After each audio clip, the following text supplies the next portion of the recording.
Bonjour à toutes et à tous, je suis Mathilde Louera. Je travaille au CSTB depuis un peu plus de 3 ans maintenant.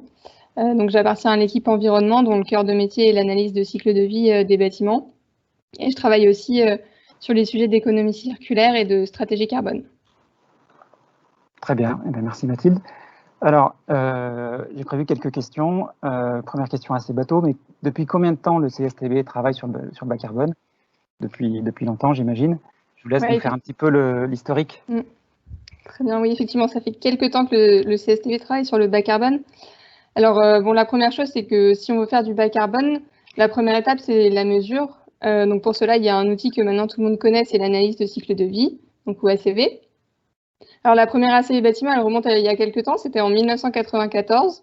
Et depuis cette période-là, le CSTB est investi sur les sujets d'ACV produits et bâtiments via la normalisation.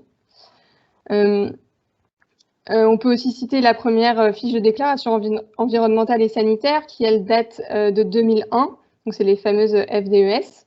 Et puis, pour terminer ce petit panorama historique, on peut aussi citer, dans les premières ACV bâtiments complètes qui ont été réalisées, les ACV comparatifs de bureaux qui ont été réalisés par le CIM Béton il y a bientôt 10 ans. Donc, j'étais pas encore là, mais le CSTB avait participé à la revue critique de cette étude menée par Biointelligence Service. Très bien, merci. Et donc toutes ces premières se faisaient à l'époque sur des prototypes, j'imagine. Aujourd'hui, en termes de changement de volume, vous pouvez nous donner quelques évolutions. J'imagine qu'à l'époque, c'était vraiment confidentiel et maintenant, vous êtes sur des volumes plus importants. Oui, exactement. Là, vraiment, depuis quelques années, avec E+C- et puis récemment, avec la mise en place de la RE 2020, on est en train d'assister effectivement à un véritable changement d'échelle. Donc, on avait une FDES en 2001. Aujourd'hui, la base de données INES, c'est 2140 FDES et 435 PEP. Donc, on voit que la croissance de données environnementales, elle est là. Côté ACV bâtiment, on est aussi en train de passer de quelque chose qui était assez exceptionnel. Il y avait quelques bureaux d'études qui réalisaient ponctuellement des ACV bâtiments. Là, on est en train de passer au quotidien des BE.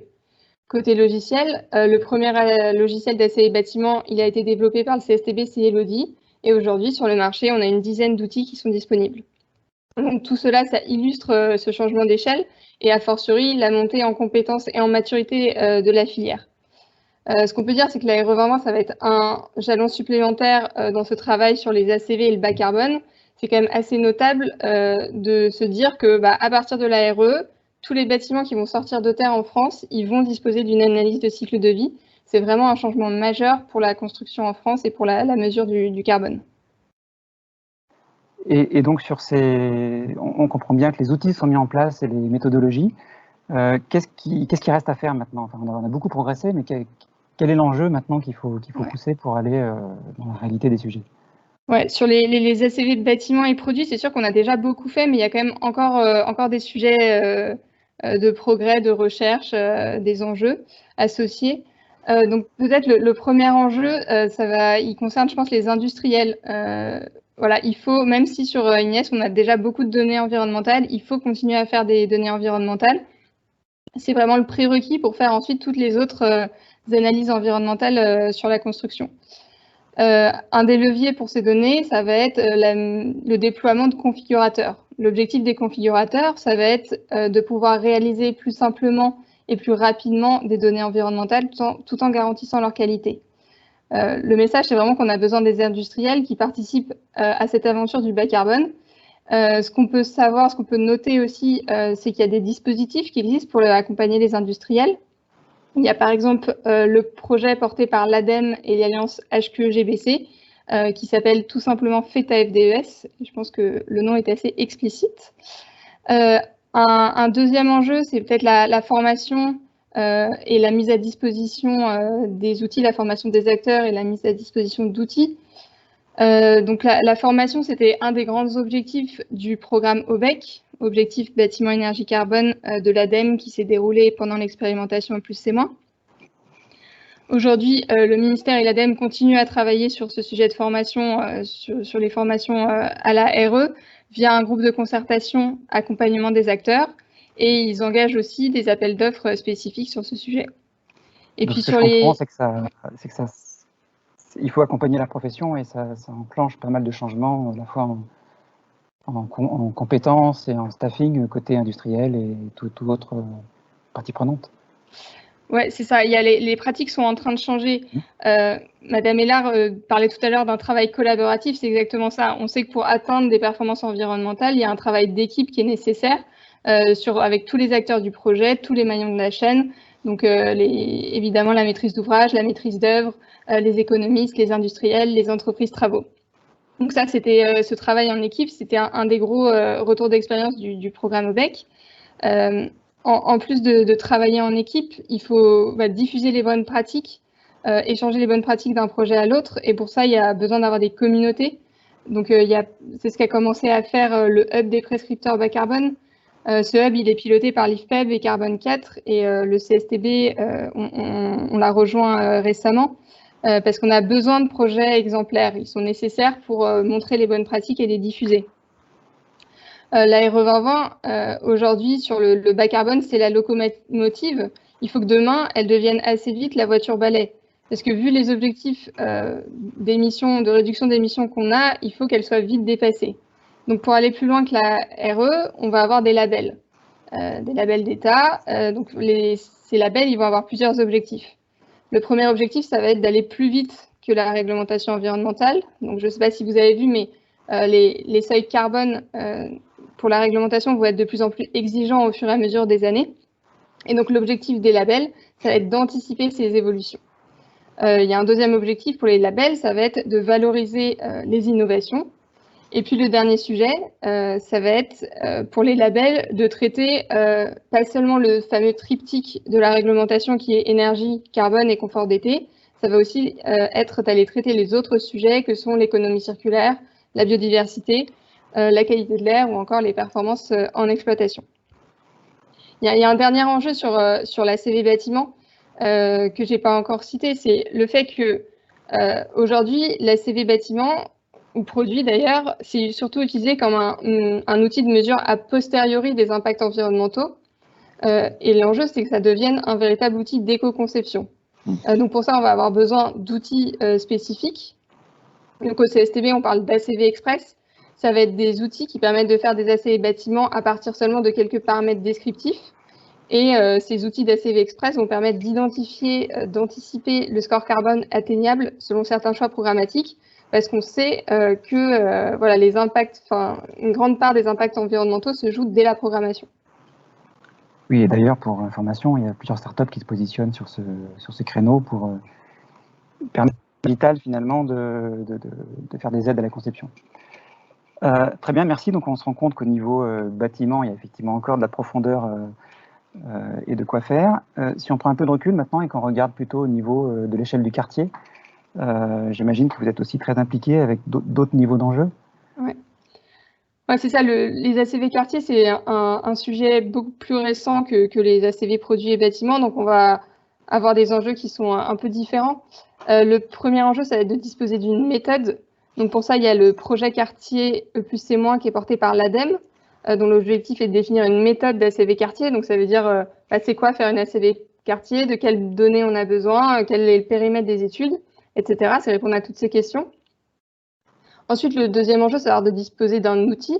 Donc pour ça, le CSTB travaille avec l'Institut Efficacity pour développer un outil, un logiciel d'ACV quartier, donc qui s'appelle Urban Print. Et puis le dernier enjeu, ça va être de tester ces outils et cette méthode. Et donc pour ça, encore une fois, le projet Quartier +C-, il va viser à ça, que certains quartiers de test expérimentent les outils, l'outil et la méthode. Et en expérimentant, on va aussi pouvoir avoir les premiers ordres de grandeur sur les quartiers tests. Mais sur quel levier on joue quand on est à l'échelle du quartier? C'est pas tout à fait la même chose que le bâtiment, en fait. Non, c'est pas tout à fait la même chose. On va avoir une palette un peu plus large. Alors, le premier constat, ça va être un peu comme sur les produits et les bâtiments, c'est qu'il n'y a pas de formule magique, qu'un quartier bas carbone, ça va être une somme d'investissement, d'amélioration pour, au final, atteindre un quartier bas carbone.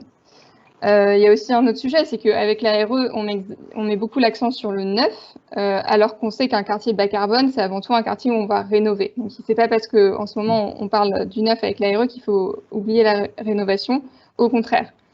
Et puis à l'échelle quartier, on va avoir certains leviers qui étaient inexistants aux échelles bâtiments et produits, ou en tout cas qui étaient moins facilement mobilisables et qu'on va pouvoir aller chercher.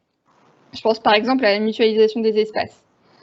Par exemple, si on a dans un bâtiment une salle, elle peut servir en journée de salle de réunion pour des bureaux et en soirée de salle de spectacle, même si en ce moment, malheureusement, vu les restrictions sanitaires, elle serait sûrement un peu vide.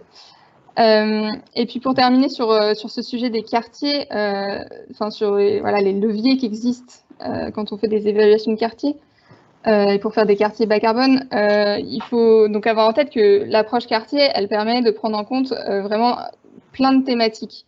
On parle de services urbains. Donc, en plus de tous les sujets qui sont liés aux bâtiments, les produits de construction et équipements, les consommations d'énergie des bâtiments, on va aussi comptabiliser les impacts liés aux infrastructures. Et on va pouvoir aussi traiter les sujets, je ne sais pas, de déchets ménagers ou tout ce qui concerne la mobilité.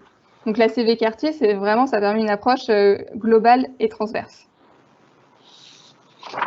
Donc du pain sur la planche encore, d'autant plus si on change d'échelle. Très bien. Quels sont, au niveau CSTB, au-delà de ce que vous avez présenté, qui est très clair, les autres sujets de recherche ou d'investigation autour du bas carbone? Je dirais que l'objectif majeur sur le bas carbone, c'est qu'on ne soit pas dans le cosmétique parce que les enjeux sont vraiment trop importants. Donc la RE 2020, c'est un cap, ça définit un objectif. Les labels, ça va être un autre cap. Et puis, il y a le cadre général qui est la stratégie nationale bas carbone, ou SNBC. Cette SNBC, elle dessine des trajectoires à respecter pour être neutre en 2050. Donc pour la France, on doit diviser par 6 nos émissions de gaz à effet de serre par rapport à 1990. Donc c'est un sacré défi. Si on ramène ça aux habitants et habitantes, aux Français, donc l'empreinte carbone d'un Français aujourd'hui, c'est 11 à 12 tonnes de CO2 par an. L'objectif, c'est d'arriver en 2050 à 2 tonnes. Si on fait le parallèle par rapport à ce que je viens de vous dire sur les ACV quartiers, l'un des objectifs des ACV quartiers, c'est d'avoir une approche par usager, c'est savoir dans un quartier bas carbone dont on essaye d'optimiser les impacts carbone, c'est de se dire un usager qui habite ce quartier, quelle est son empreinte carbone? Si on transfère ce que je viens de vous dire à ça, en fait, l'objectif très concret des ACV quartiers, ça va être d'obtenir des taux de CO2 de 2 tonnes par usager. Donc l'effort demandé au bâtiment, il est vraiment très important. Et la contribution du bâtiment dans ces 6 tonnes, effectivement, doit être assez importante. Oui, c'est ça. Donc le facteur 6, pour arriver à 2 tonnes, l'effort demandé, en moyenne, la SNBC, c'est un facteur 6. Il faut savoir que sur le bâtiment, ça va être l'effort, il est particulièrement important. Par exemple, dans les schémas SNBC, les émissions de carbone en exploitation des bâtiments, elles doivent être proches de 0 en 2050. Donc c'est un effort énorme. Donc pour ça, il va falloir accompagner les acteurs dans la définition de leur stratégie carbone, donc tous les acteurs de la filière. Encore une fois, les industriels, les maîtrises d'ouvrage, maîtrises d'œuvre, les bailleurs, les entreprises travaux. Tout le monde doit entrer dans la barque et le but, c'est de travailler à des stratégies carbone. Donc une stratégie carbone, ça repose sur 4 axes principaux. Le premier, c'est de connaître ses émissions, les mesurer. Le deuxième axe, ça va être de les réduire. Donc réduire ses émissions de CO2. Je l'ai déjà dit, il y a la construction neuve, bas carbone, c'est bien, la réno, c'est encore mieux. Le troisième axe, ça va être de capter les émissions de carbone résiduelles qui sont encore là après les réductions. Donc ça va se traduire par la séquestration de carbone dans des puits de carbone, qu'ils soient biogéniques ou technologiques. Et puis le dernier axe, le dernier levier, ça va être de contribuer à des réductions d'émissions dans d'autres projets par le financement de projets. Donc Très bien, ça, ouais, pardon. Je dis juste pour finir que tout ça représente quand même un beau défi pour tous les acteurs de la filière. On est content d'accompagner cela. Eh ben, merci beaucoup. D'ailleurs, vous avez plus d'une centaine d'acteurs de la filière qui vous écoutent. Donc j'espère que ça aura permis de contribuer à une meilleure connaissance de ce que peut faire le CSTB. Un mot de conclusion, Ouais, avec plaisir. Un message à passer. D'abord, merci beaucoup pour l'invitation. J'étais très heureuse d'être parmi vous aujourd'hui et je resterai avec plaisir pour les autres présentations. Avant de redonner la parole pour la suite, il y a 3 petits points que j'aimerais aborder. Le premier, c'est de rappeler que le carbone, c'est qu'un indicateur et qu'il y a tous les autres sur lesquels il faut aussi travailler. Donc, on peut citer évidemment l'épuisement des ressources, la production de déchets, les consommations d'eau, ou encore la biodiversité. Le deuxième sujet, c'est que une performance bas carbone, c'est pas suffisant. Un produit bas carbone, c'est un produit qui est apte à l'emploi.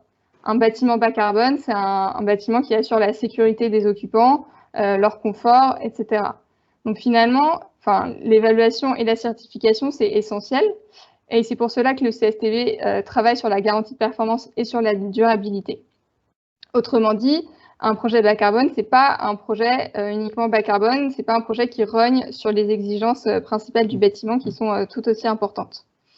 Et puis pour terminer, la lutte contre le changement climatique, il y a 2 jambes à cette lutte contre le changement climatique qui sont indissociables. Il y a l'atténuation, donc ça c'est ce dont on parle depuis le début. L'objectif c'est de limiter les émissions de gaz à effet de serre pour limiter le changement climatique. Mais il y a aussi l'autre jambe de cette lutte contre le changement climatique qui est l'adaptation et donc qui est aussi à traiter. Et sur ce sujet, il y a par exemple les travaux au CSTB sur les îlots de chaleur urbains. Voilà. Très bien. Je vous ai dit tout ce que je voulais vous dire. Merci beaucoup Mathilde.